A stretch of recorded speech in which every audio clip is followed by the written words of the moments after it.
या नव्या व्हिडिओमध्ये आपलं पुन्हा एकदा खूप खूप स्वागत। आजचा आपला विषय आहे types of sentences. Types of सेंटेन्सेसचा काही भाग आपण मागच्या व्हिडिओमध्ये कव्हर केला होता। असं समजूयात की आज त्याची रिव्हिजन पुन्हा होते आहे या निमित्ताने, कारण हा एक स्वतंत्र टॉपिक आहे, स्वतंत्र विषय आहे, उपविषय आहे ग्रामर मधला, आणि तो पुन्हा पुन्हा शिकून आपल्याला तो अधिक बळकट होईल असं मला वाटतं।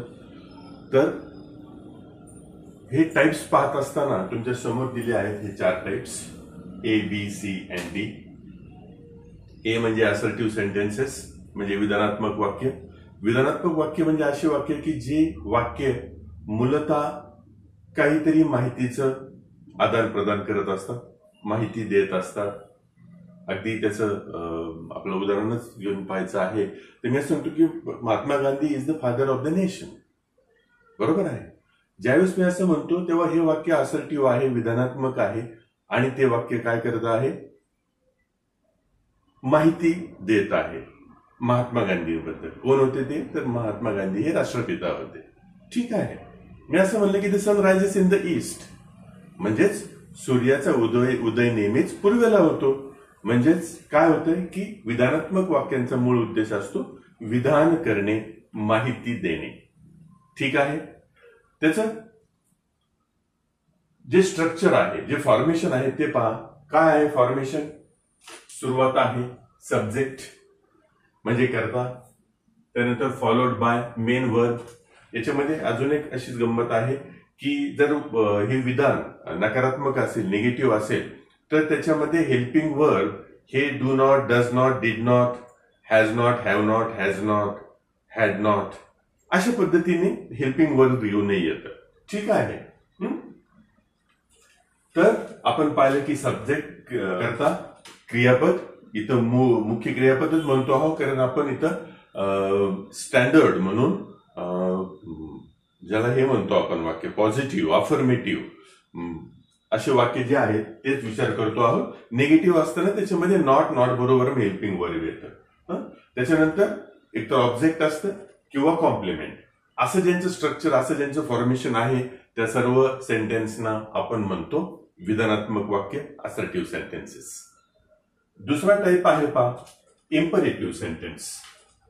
इम्परेटिव्ह सेंटेन्सला आपण मराठीमध्ये आज्ञार्थी वाक्य म्हणतो, ज्याच्यामध्ये मूलतः आज्ञा देणे किंवा विनंती करणे किंवा तिसरा एक प्रकार असतो याच्यामध्ये की तो जो जनरली याच्यामध्ये फारसा लक्ष दिलेला नसतो, फारसा त्याच्यामध्ये भर दिलेला नसतो, तो आहे म्हणजे उपदेश करणे, ऍडवाइस करणे।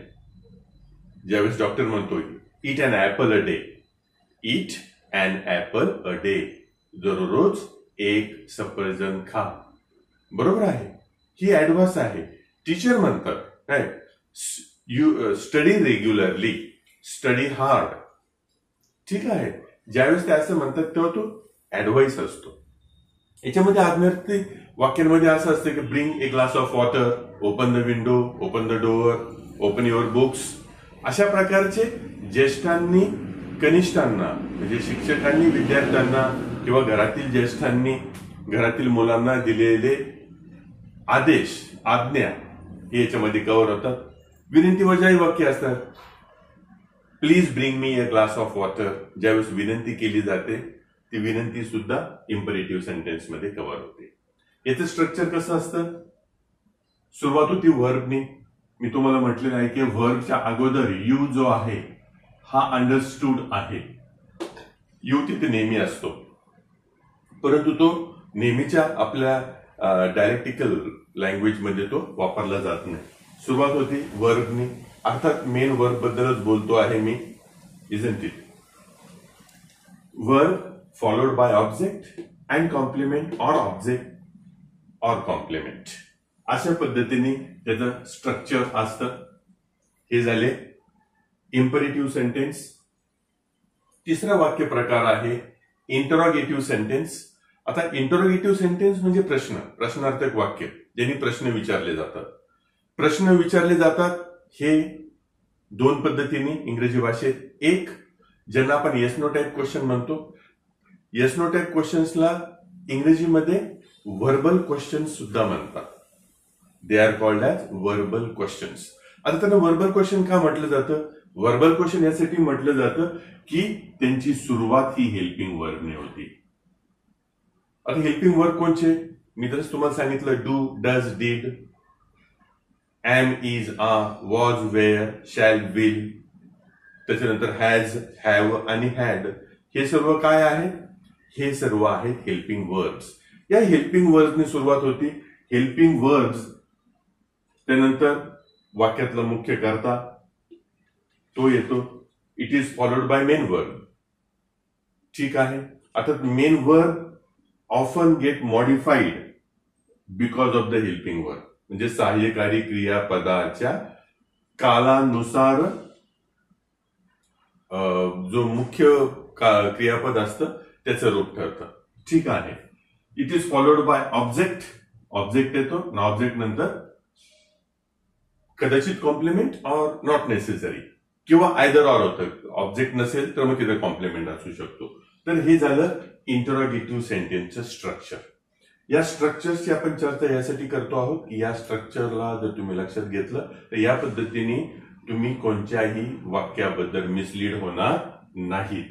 याच्यामध्ये assertive sentence, imperative sentence, interrogative sentence हे नेमके प्रश्न आहे का आज्ञार्थी वाक्य आहे का विधानात्मक वाक्य आहे का उद्गारवाचक वाक्य आहेत, हे सर्व तुम्हाला सहजगत्या समजेल. येस नो टाइप क्वेश्चन्स म्हणजे असे क्वेश्चन्स की जे हेल्पिंग वर्बने स्टार्ट होतात. ठीक आहे. दुसरा प्रकार यातला आहे की questions which starts with WH words. WH वर्ड्सनी स्टार्ट होणारे सर्व प्रश्न प्रकार हे दुसऱ्या प्रकारामध्ये येतात. आता WH वर्ड्स म्हणजे असे वर्ड की जे what, when, how, where, who, whose, whom ह्या सर्व WH वर्ड्सना आपण म्हणतो प्रश्नार्थक शब्द. त्या प्रश्नार्थक शब्दांनी दुसऱ्या प्रकारचे प्रश्न बनतात इंग्रजीमध्ये. त्याचं जे स्ट्रक्चर असतं ते कसं असतं?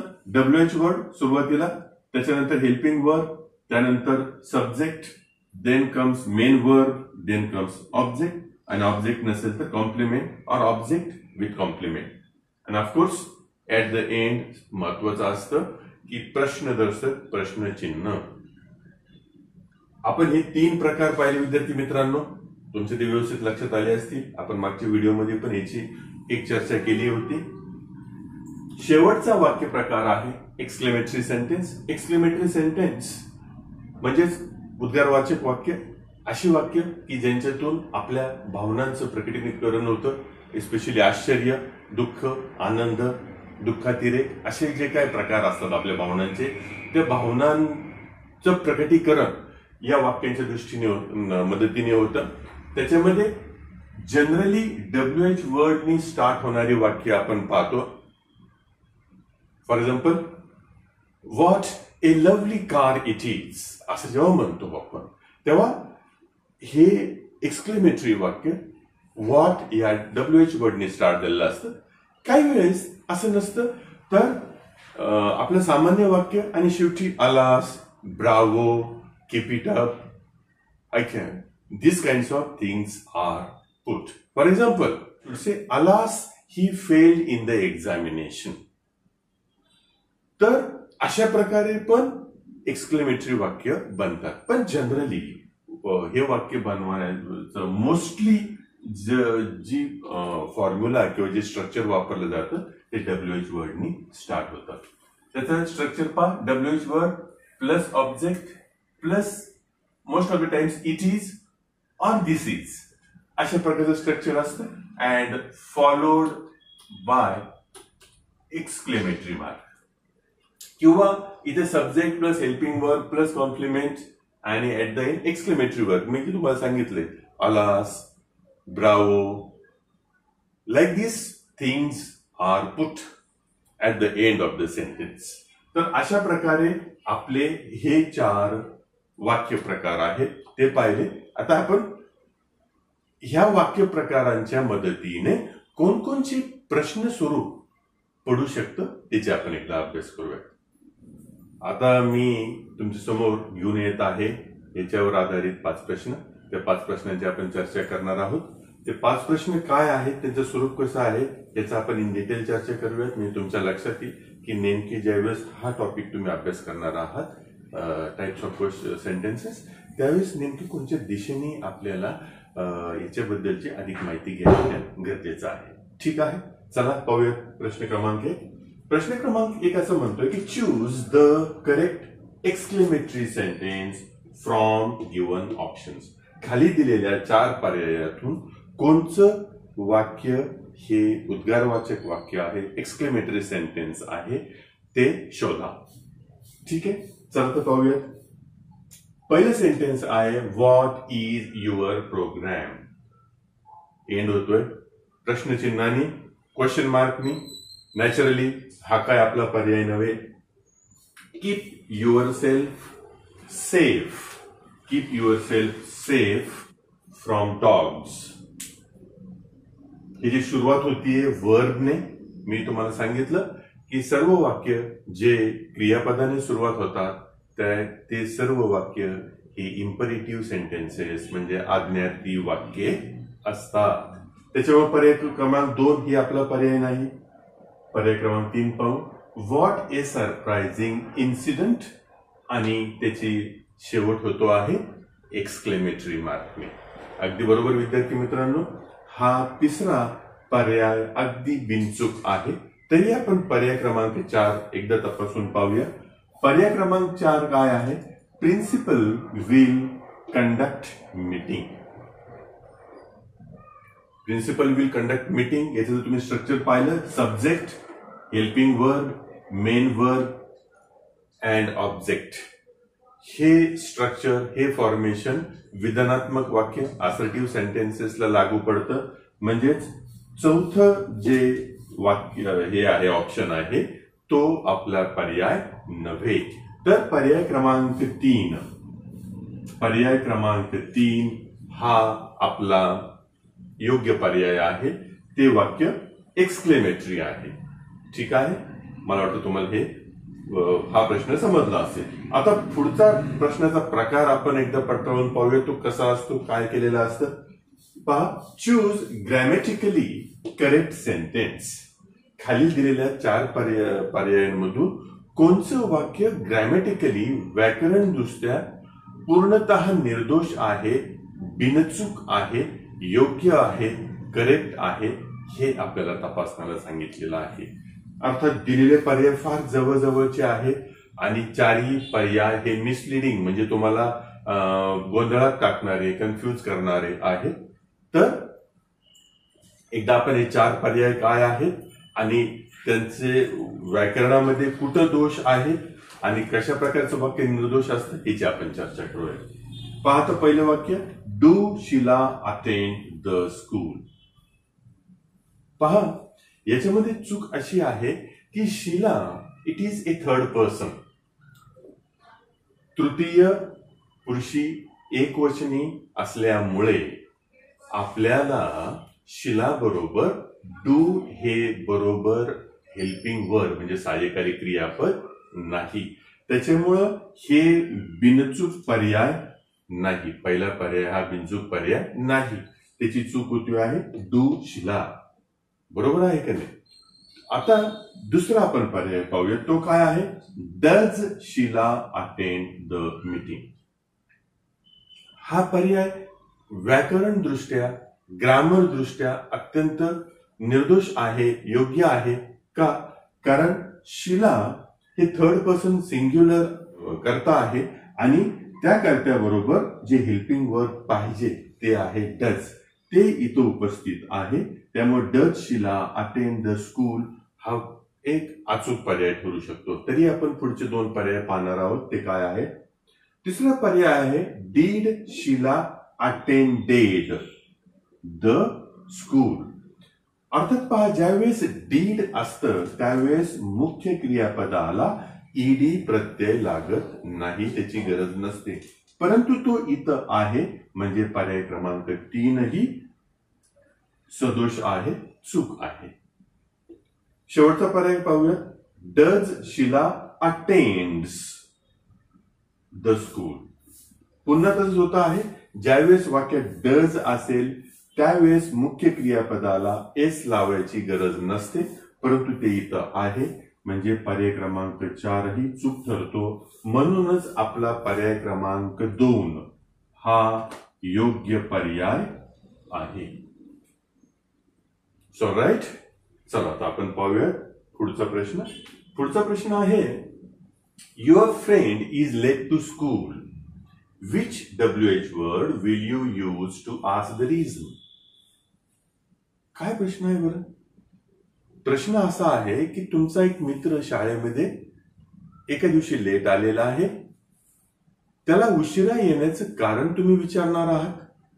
तर ते लेट येण्याचं कारण विचारण्यासाठी तुम्ही इंग्रजीमधल्या खाली दिलेल्या पर्यायांपैकी कोणत्या WH वर्डचा उपयोग करणे योग्य होईल, अशा प्रकारचा हा प्रश्न आहे. समजतं आहे? आपण पर्याय पाहूया. पहिला आहे व्हॉट. ऑफकोर्स व्हॉटनी आपण त्याचं कारण समजून घेऊ शकणार नाही. वेन. वेन हा कालदर्शक, वेळदर्शक WH वर्ड आहे. त्याच्यामुळे वेन ही लागू होणार नाही. तिसरा WH वर्ड आहे व्हेअर. व्हेअर हा स्थलदर्शक, स्थान दर्शवणारा WH वर्ड आहे. त्याच्यामुळं हे तिन्ही पर्याय लागू नाही. चौथा पर्याय आहे वाय. वाय हा कारण निदर्शक, कारण दाखवणारा WH वर्ड आहे. त्याच्यामुळे जर आपल्याला आपल्या मित्राचं उशिरा येण्यामागचं कारण जाणून घ्यायचं असेल तर त्याला प्रश्न करावा लागेल कोणत्या WH वर्डनी? वाय. तर आपला पर्याय क्रमांक 4 हा बरोबर असेल. तर विद्यार्थी मित्रांनो, आपण 3 प्रश्न प्रकार पाहिले वेगवेगळे, की कशा प्रकारे प्रश्न या टाइप्स ऑफ सेंटेन्सेसवर आधारित असू शकतात. चला आता पाहूयात पुढचा प्रश्न प्रकार. पुढचा प्रश्न प्रकार आहे, what else can we do here? Choose the correct type. इथे एक वाक्य दिलेलं आहे. वाक्य सर्व याच्या चिन्हासहित आहे, पंक्च्युएशन मार्क सहित आहे. इथे ते विचारलेलं आहे की ह्या दिलेल्या प्रश्नाचा जे प्रकार आहे, वाक्याचा जो प्रकार आहे तो खालीलपैकी कोणचा, हे बिनचूक सांगा. अशा प्रकारचा प्रश्न आहे. प्रश्न पुन्हा एकदा वाचतो. प्रश्न आहे, what else can we do here? And it ends by question mark. शेवट होतोय क्वेश्चन मार्कनी. अर्थात हा प्रश्न आहे. मग प्रश्न आहे तर तो इम्परेटिव्ह सेंटेन्स असू शकणार नाही, म्हणजे आज्ञार्थी वाक्य असू शकणार नाही, म्हणजेच तो असर्टिव्ह सेंटेन्सही असू शकत नाही. असर्टिव्ह म्हणजे विधानात्मक वाक्य, तेही असू शकणार नाही. तिसरं आहे इंटरॉगेटिव्ह. इंटरॉगेटिव्ह म्हणजेच प्रश्न.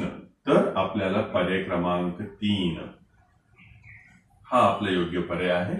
पर्याय क्रमांक 4 आहे एक्सक्लेमेटरी सेंटेन्स, उद्गारवाचक वाक्य. तेही आपल्या इथं लागू होत नाही. ठीक आहे. तर पाहूयात आपण प्रश्न क्रमांक 5. त्याचा कोणता प्रकार आहे त्याची एकदा आपण अगदी बारीक स्क्रुटिनी करूया. Find odd sentence out.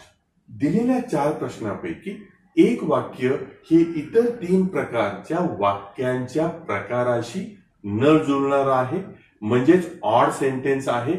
ते कोणचं आणि का हे आपल्याला पाहायचं आहे. पाहूया तर. पहा, he is a lazy boy. ठीक आहे, he is a lazy boy कोणता प्रकार आहे? असर्टिव्ह, म्हणजेच विधानात्मक वाक्य. बरोबर. दुसरं वाचूया. Don't sit लेझिली. वाक्य प्रकार आहे इम्परेटिव्ह.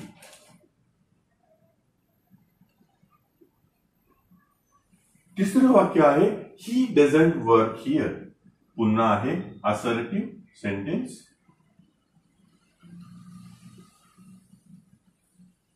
चौथं वाक्य पहा, we spent the good time.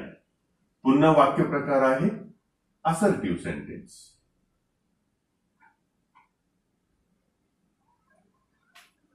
आपण जर हे 4 पर्याय पाहिले तर त्यात लक्षात येतं की पर्याय क्रमांक 1, पर्याय क्रमांक 3, पर्याय क्रमांक 4 हे असर्टिव्ह सेंटेन्स आहे.